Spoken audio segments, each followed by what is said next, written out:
One of my wedding days with Noah was a total mess. His sister was throwing a fit, threatening to jump off a building. Noah skipped the whole thing, leaving me to handle all the guests on my own. Later on, when I was pregnant and about to have our baby, his sister pulled the same stunt. Noah bailed on me again, and things ended in tragedy. But then I got a second chance and found myself back at that insane wedding. This time, I didn't beg him not to leave like I did before. I just quietly straightened his suit and said, "Stay safe on the road." Noah grabbed my hand, looking super guilty. "Sorry, Sophie needs me." His sister, whom he treats like a rare gem, demands a lot from him, both money-wise and emotionally. Even though I knew Sophie wasn't really planning to jump, Noah still ditched the wedding, leaving me alone. I changed into a dress for the toasts and stepped out to entertain the guests. The whole wedding wrapped up before Noah came back. Sophie took some pills, but she's okay now. I spoke softly, understanding and gracious. "It's all right, we're married, so Sophie is like my sister now." Hearing this, Noah's body tensed up, and his expression got a bit shady. In my last life, I jumped into this marriage without knowing I was just a front for the brother and sister. Noah and his sister had a weird relationship that was hard to explain. They share a dad but have different moms, and they grew up living together. Sophie always leaned heavily on her brother. She messed with his dating life and eventually tried to control any female friendships he had. Their dad couldn't handle it and set up Noah and me together to keep his sister's reputation intact. Noah reluctantly married me. After tying the knot, the siblings were always together. Multiple times when I was out, they'd bunk in the same room. Sophie's dad said family scandals shouldn't get out, pushing me not to divorce his son. I put up with over 1,000 tough days in this frustrating marriage. Then I got pregnant, thinking things might improve.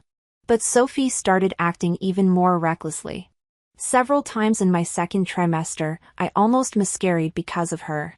Finally, when it was time to give birth, the day my water broke, Sophie intentionally called Noah away, leaving me alone in a remote spot with no cell signal. In the end, it cost both me and the baby our lives. Fate played a cruel joke on me, bringing me back to square one. After the wedding, we headed home. Sophie was sitting barefoot in the living room. Noah saw her and instantly freaked out. "Sophie, why aren't you wearing shoes? What if you catch a cold in this weather?" He warmed her feet with his hands. Sophie gave me a triumphant look. I smiled and turned back to the room. I realized this wedding night, meant to be mine, belonged to Sophie instead. Sure enough, that night Noah didn't come back. He was busy comforting his sister. The next morning, the housekeeper made breakfast. When I stepped out, I saw Noah feeding her milk. Sophie, already in her 20s, looked up and said in a cute voice, "Brother is the best." Seeing me awake, Noah quickly poured me a cup of milk too.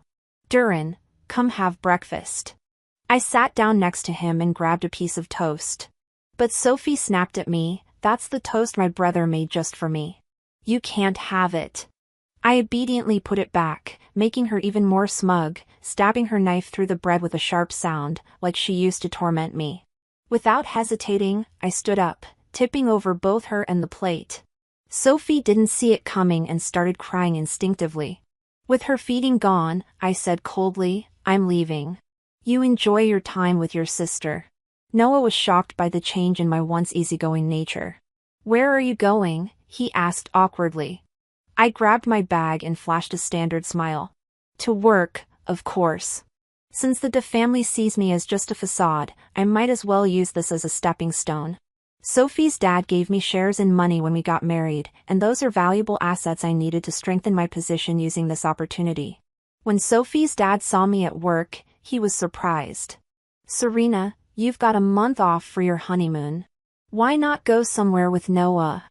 I saw through his fake smile. In my last life, he threatened to kill my parents if I dared to divorce, to hide his daughter's disgrace.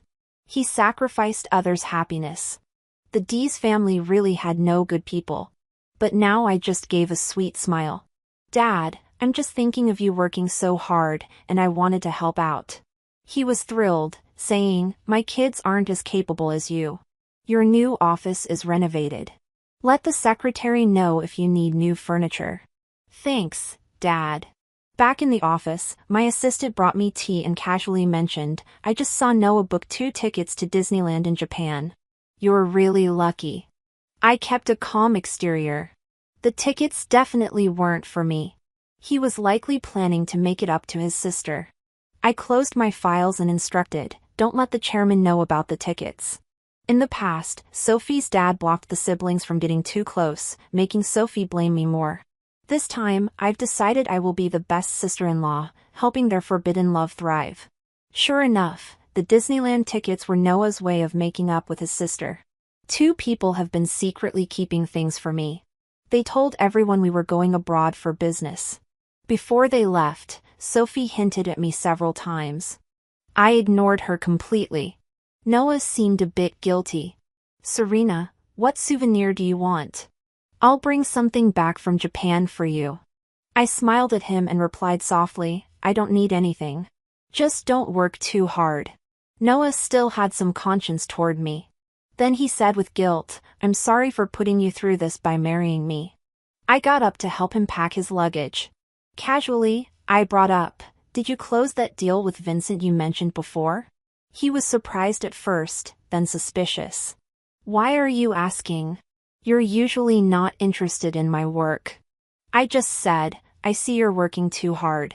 Have you had any time to focus on work? He needed a capable assistant, and I was there as support for him. Noah handed me the details of the deal with Vincent. This Vincent is demanding and hard to deal with. If you can't handle it, just wait for me to get back. I glanced over the materials quickly. Let me give it a shot. It won't hurt if I don't succeed. We barely talked for 10 minutes before Sophie knocked on our door. Brother, will you come watch a movie with me? Noah quickly put his stuff down and left. The siblings have a secret spot of their own. There's a theater with a starlit ceiling on the basement level. Every time Sophie watches a movie, she insists Noah be there with her. Nobody else can enter that theater, not even Sophie's mom and dad. When she's upset, Noah spends whole nights there with her. As expected, he didn't come back that night. I didn't care at all. I got up early for work the next day. With experience from a past life, I quickly got the hang of the company's business. While Noah was in Japan with his sister, I managed business alongside Sophie's dad. Using my expertise and insight, I quickly earned the appreciation and trust of Sophie's dad. He often lamented that neither of his kids were as helpful. It was me, the daughter-in-law, who was most helpful in his business. When Sophie returned from Japan, she was in a great mood. Every so often, she'd show off the necklace Noah bought her. Hey, sister-in-law, you wouldn't believe it, but my brother spent 3 whole days with me in Disney. We did every ride and even bought these cool rings. She looked like a smug little girl showing off her cleverness. I praised, it's really pretty. Suits your complexion. She didn't expect me to stay calm. A bit thrown off, she added sarcastically, sister-in-law, I'm so sorry. This trip was supposed to be your honeymoon. Didn't expect my brother to ditch you to be with me. I closed the file in my hands, turned, and said, seriously, it's no big deal, sis. Anything you want, I won't compete for. But the things I want, I'll make sure your Du Bois family compensates for them bit by bit. Sophie couldn't keep boasting in front of me alone. After strutting around a while, she left. From then on, a subtle triangle formed in our home. I pretended to be tolerant and oblivious, while she acted out constantly, trying to prove her place in her brother's heart. Noah showered her with affection. The siblings grew bolder in front of me. Sophie's parents didn't live with us. They'd occasionally visit and notice something off, but with me covering up, it got dismissed. Noah felt guilty for neglecting me, so he introduced more clients to me in business. My work became busier and busier. Sometimes I'd just stay at the office overnight. Sophie's dad wasn't in the best health, often going to the hospital. I stayed by his side, helping with everything, registering, getting meds, seeing the doctor. Even the doctor praised, President Noah, your daughter is very considerate. Sophie's dad's smile froze, thinking his own daughter only knew how to whine and fuss. How could she be thoughtful like me? But he didn't correct the doctor. Maybe he was slowly accepting me as a daughter. But I couldn't forget how he once forced me to stay in the D's family. After leaving the hospital, Sophie's dad seemed hesitant to speak. Durin, Dad knows marrying Noah was hard on you. Your relationship is rocky now, but a child will fix everything. Our family can't go on without an heir. You need to try hard. I played the obedient daughter-in-law, but inside I was seething. With Sophie's unpredictable nature, if I got pregnant, I'd face the same fate as last time, gone with the baby. Sophie's dad probably felt age catching up. Both business and family matters wore him out. At family dinners, he started pushing for a grandchild. Whenever this came up, Sophie would blow up. I forbid you from having kids in this world. My brother can only love me most. Noah quickly tried to calm her down. Sophie, don't be mad. Dad was just speaking hypothetically. But Sophie wouldn't let it go. She forced Noah to swear. Swear that if you have a child, bad things will happen to you. Noah had no choice but to comply. I found it ridiculous. In my last life, Noah and I did have a child, but it was me and the unborn baby who met a tragic end. Those who do evil never seem to face consequences. It's always the innocent who suffer. Hearing his daughter's antics, Sophie's dad slammed the table. Sophie, let me tell you this. Family won't allow you to act against natural order. Your brother and sister-in-law are already spoiling you enough. If the Du Bois family has no heir, I'll blame you. Sophie yelled at her father. Sophie's dad didn't hold back and slapped her across the face. That was it. Sophie was already in a shaky state of mind. She immediately started crying and making a scene.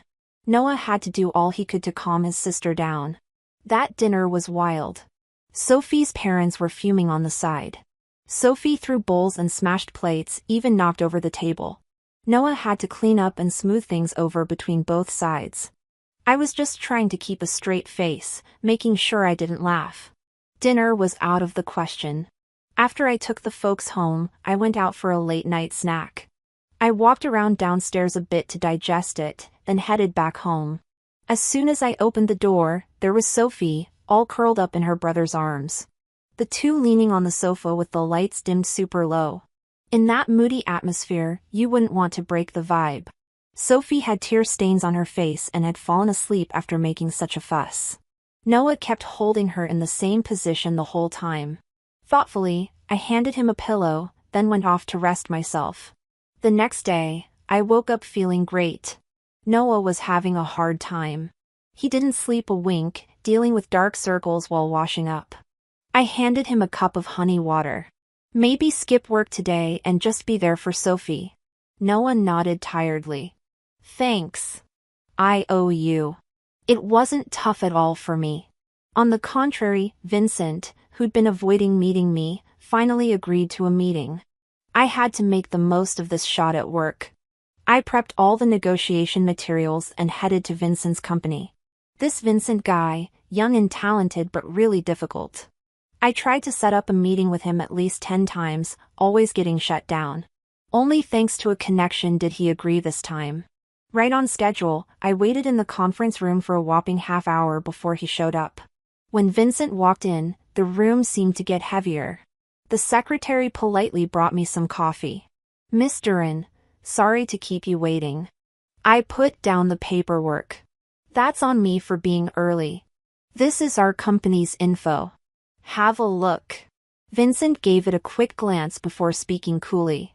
You know I'm partnered with the Deo family, yet you dare try to take over the deal? I knew I couldn't hide it. I came with a contract and real intent to talk business, not for the Deo family. As soon as I joined the De group, I started building my own team. Right now, it's kind of coming together.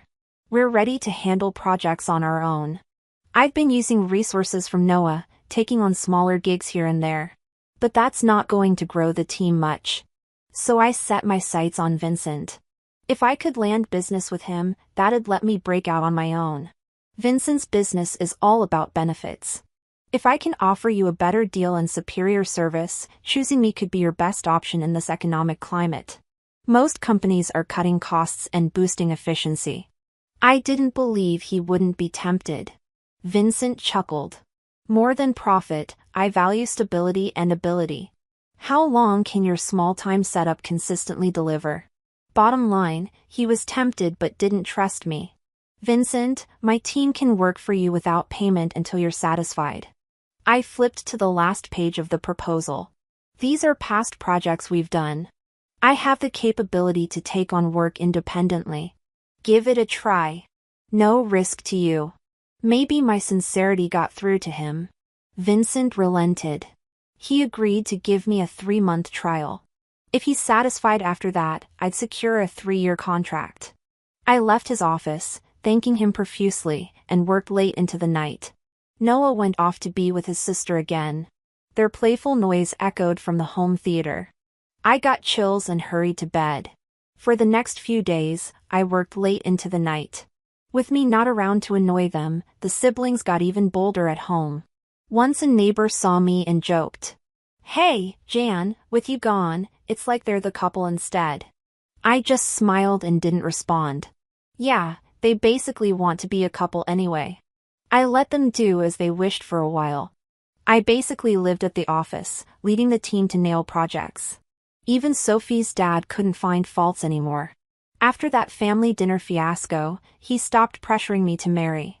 He's terrified his daughter might have another meltdown. If we'd gotten out about this family drama, he'd have nowhere to hide his face. With the money I saved up, I bought my parents a bigger house and some properties. Mom doesn't know about the D siblings and just thinks I'm unhappy in this marriage. She's asked me a few times, "Jiren, tell Mom honestly, are things off between you and Noah?" I brushed it off. "Nope, everything's fine. Don't worry." Mom held my hand. "Don't worry. The money you give me, I'll save it for you. If things really don't work out, you've always got us." I nodded hard. My parents are my only true support in this world. As for those jerks, they're just stepping stones to my success. My hustle finally caught Noah's attention. It's been ages since he went to the office. Seeing my dedication to my career made him feel uneasy. "Joran, you don't have to work this hard. I make more than enough for us." I immediately decided to move out. For my sister's emotions are still a bit unstable. You should really stay home and spend time with her. Honestly, I knew in my heart Sophie's obsessive control over Noah was torturous. The siblings had grown up relying on each other. Noah had complex feelings towards her. But no matter how deep the feelings, time was everything. Just like now, we'd barely spoken 10 words before Sophie barged in and pulled him away. "Hey, bro, I want to go see the ocean. Come with me." I seized the chance. "I have 2 tickets to Hot Springs after the ocean. You can relax there." Sophie showed a hint of disdain, but she still took the tickets. "You got lucky. I've been wanting to hit up a hot spring." I chuckled to myself. She was always using my tablet to check out different hot springs. So I went ahead and got the 2 most expensive and faraway tickets. They could enjoy a nice trip for a few days. By the time they got back, I'd already secured the deal with Vincent. Noah was a bit hesitant. "It'll take at least a week there and back." "Sophie, I've got work to do." Sophie glanced at me. "Just let her handle it." I quickly chimed in. "Yeah, leave the company stuff to me. I went to a lot of trouble to get these tickets. It'd be a shame not to use them." Noah was still unsure. "But it's almost the end of the year. Work's piling up." Sophie threw a fit. "I don't care. I want to go." She started to get teary-eyed, her usual trick. In the past life, she always used it to keep Noah wrapped around her finger. But you use a trick too much, it loses its power. Like now, Noah was hesitant. "Sophie, I'll take you after I finish this busy period, okay? It's too much for Jan alone with all the year-end stuff." That one sentence, that seemed considerate, flipped Sophie's switch. She was used to controlling her brother and having the obedient Noah. I sighed. What a waste. "If you're not going, I'll just give the tickets to someone else." Sophie shot me a deadly glare. "Who said we're not going?" She grabbed Noah's hand and the tickets. "If you don't come with me, I'll jump right now." Noah panicked. He hurriedly apologized and promised to take her on a week-long trip. They left without telling Sophie's parents. With me covering for them, nobody would find out. This week also happened to be the last week I had planned with Vincent. My team and I had already delivered a perfect proposal ahead of time. We secured a 3-year deal with him. After signing the contract, he made the first payment. With that startup money, I had the confidence to break away from the Debo family with my team. My secretary, knowing my intentions, cautiously asked. I noticed the office building next door is looking to lease. Should we check it out? I put down my pen. No rush. There's still a big surprise yet to come. In my past life, my death became a cover for the siblings' illicit relationship. After I died, Noah claimed he was too heartbroken to marry again. Sophie moved into our marital home under the guise of comforting her grieving brother. They lived more like a couple than many married people, minus the kids. They were thriving. In this life, I leveraged the family to get resources and build my own venture. One day I would leave after they paid the price. Sophie's dad was hospitalized with bronchial inflammation.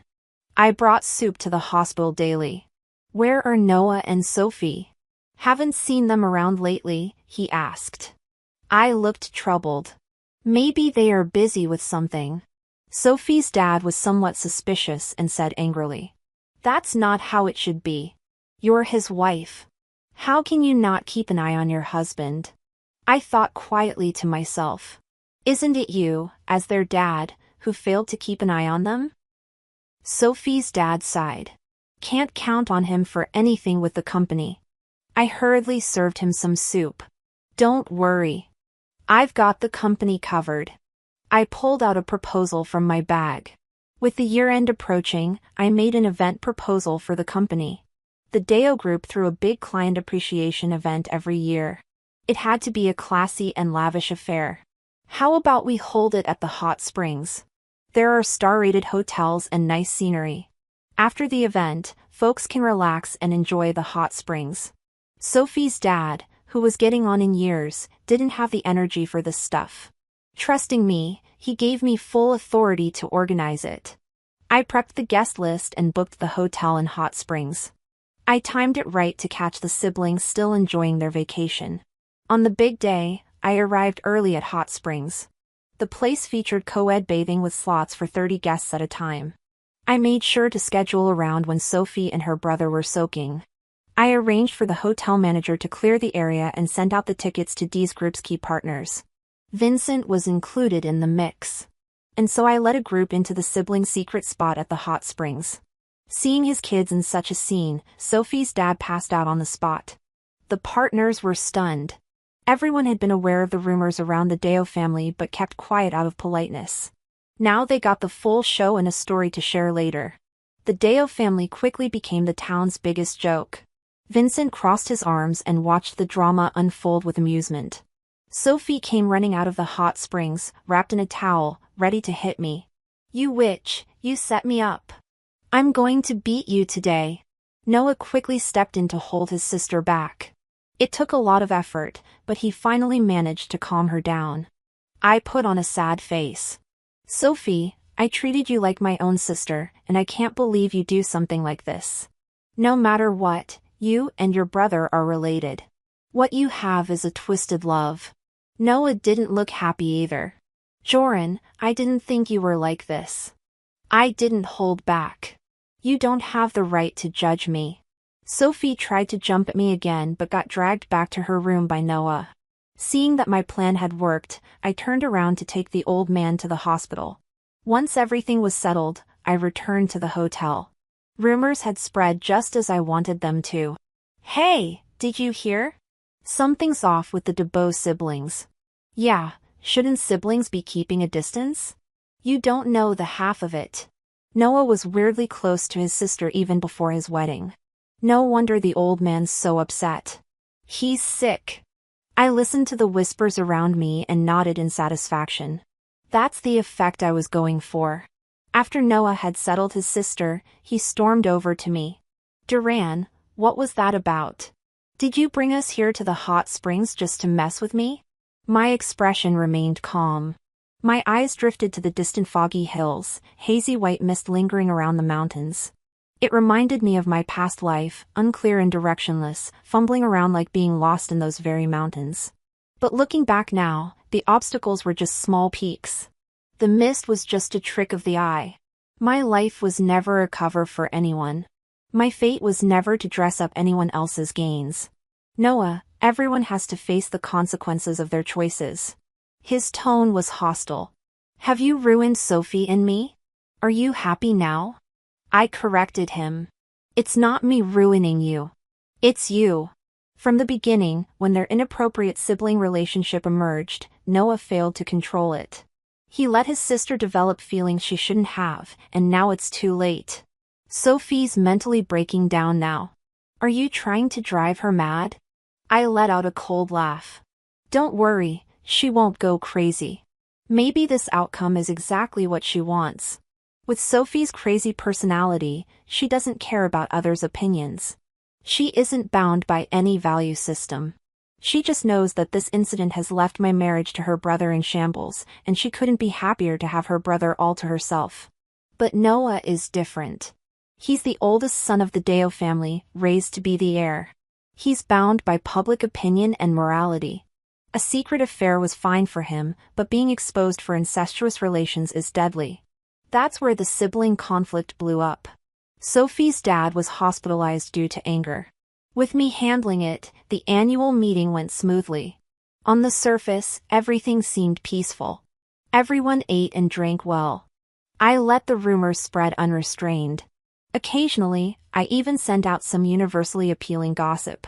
In short, I wanted the situation to blow up all at once. After finishing all of this, I finally relaxed. I ordered a cup of tea at the hotel and admired the mountain view.